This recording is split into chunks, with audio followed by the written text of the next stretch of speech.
What's up guys? Welcome back sa ating munting channel. So, kamusta ang lahat? So, for today's video ay tuturuan ko kayo. Meron tayong konting upgrade sa ating TMX Alpha 125. So, i-upgrade natin yung kanyang handlebar tsaka yung kanyang mga switch. And i-upgrade din natin yung kanyang MDL kasi itong MDL niya ay sira na. So, kundi na yung kabila. So, papalitan natin siya ngayon ng parang owl na type na MDL. So, papalitan natin siya para mas okay naman ulit yung kanyang MDL kasi hindi na natin siya nagagamit. So, yun guys, tara, samahan nyo ako kung paano palit ng mga switch at saka mag-upgrade ng MDL. So, tara guys, samahan nyo ako.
So, ito yung bagong handlebar na ilalagay natin dito sa ating Honda 125. Isalpak na natin guys.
So ito yung wire ng ating starter.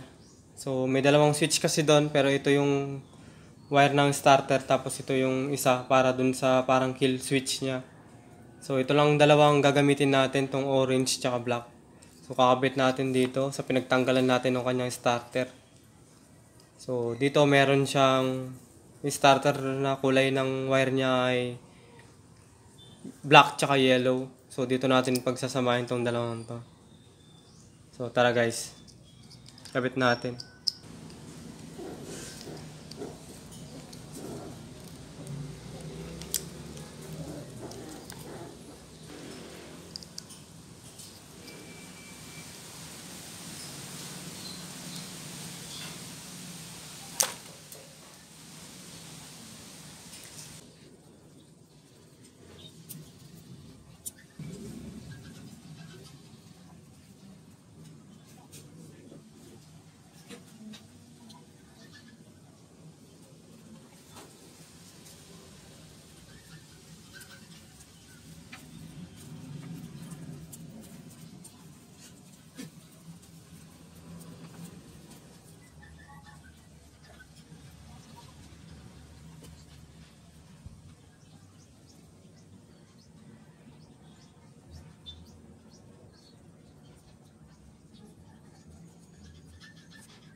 So ito yung wire ng ating Honeywell. So ito yung mga adapter niya. So tatanggalin na lang yung iba kasi dito tatanggalin natin kasi hindi siya parehas dito sa mga adapter o dito sa mga connector ng ating TMX Alpha 125. So gagawin na lang natin ay tatanggalin na lang natin, tapos isasakto na lang natin kung saan siya nakakabit. Halimbawa, yung mga wire ng ating headlight, tatanggalin na lang natin siya dito, hugutin na lang natin, tapos isasalpak na lang natin dito sa kanyang adapter. Pero isa-isain ko na lang muna siya. So, tara guys.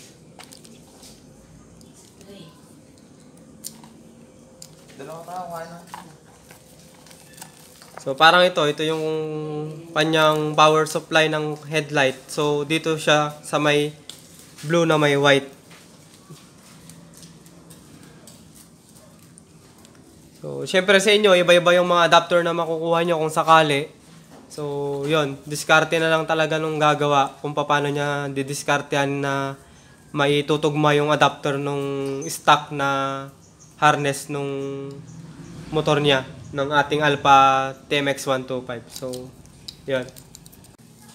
So, lalagyan na lang natin ng connector, tapos isa-isayin natin yung mga wire niya dito sa ating stock na adapter.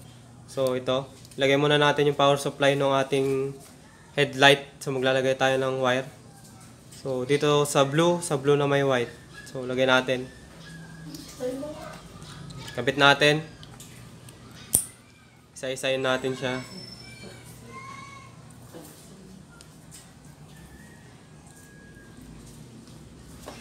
So testing natin kung ito ba yung power supply ng ating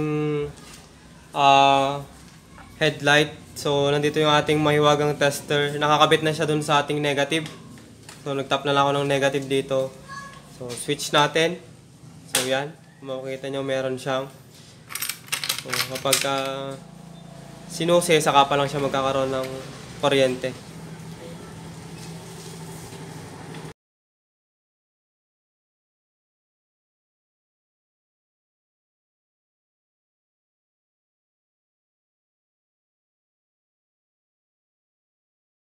Sa kulay black. which is yung ating accessory wire. Yun yung ilalagay natin ngayon sa ating adapter.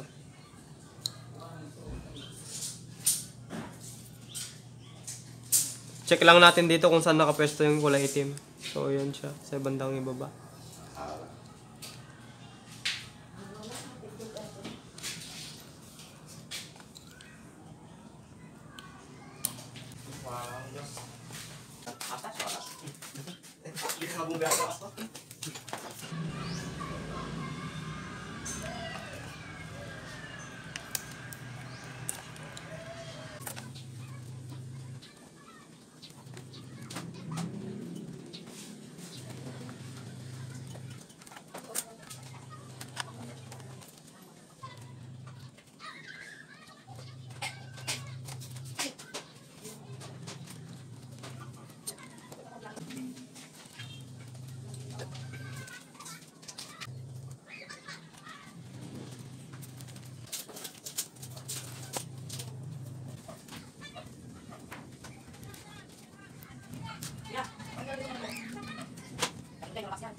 Hindi lang dito lahat ng switch.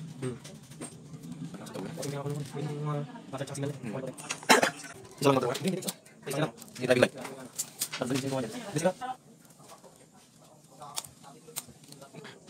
Yung itim na to, yung itim na ano yung hazard. Naka siya, nakita sa dito sa gray. Hazard ka pa. Hazard na tayo. Signal light na rin. Signal ka lang. Mga wire na itim naman. Pangod pa ito. Hindi siya kaya sa bundong niya. Sabiyo? Kuha pa lang ibang bakla na lang. Ayan na yan. O, diba? Hindi nga sunog yan. Tingnan ko.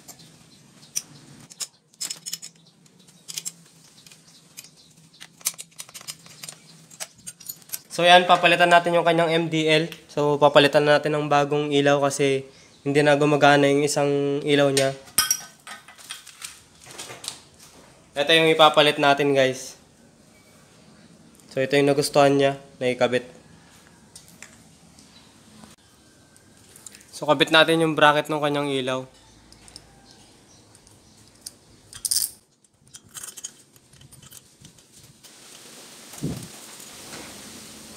Kabila kabit natin.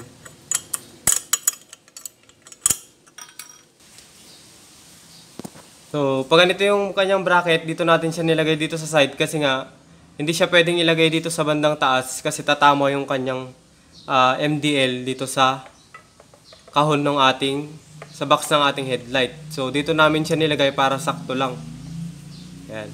Kung dito kasi, yan, tatama siya dito sa may bracket, tsaka dito sa kahon. Yan. Tatama siya dito sa bandang bracket, tsaka dito sa kahon ng headlight. So kaya dito na lang natin siya nilagay sa kanyang side. So yan guys, nakikabit na rin natin yung kanyang MDL. So nagbago siya ng MDL kasi nasira na yung kanyang MDL.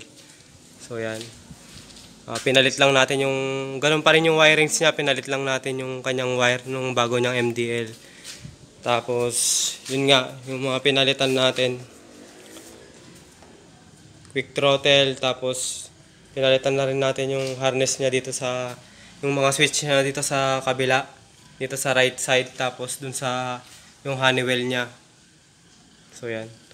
So iba-iba yung mga wirings niya, kaya kapag ka bumili kayo niyan, sundan nyo na lang kung ano yung switch niya, yung mga kulay nung wire nung kanyang mga bawat switch niya para hindi kayo nalilito kung saan nyo ilalagay. So yan, nagpalit din tayo ng handlebar.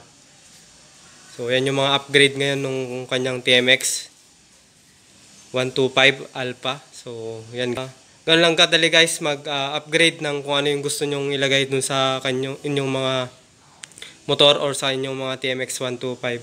Sana makatulong itong video sa inyo sa pag-upgrade ng inyong mga motor. So Kung gusto niyo yung mga ganitong mga video guys, don't forget to hit the notification bell at saka yung subscribe button na rin para lagi kayong updated sa lahat ng video na ina-upload natin. So maraming salamat guys. Ride safe lagi. God bless.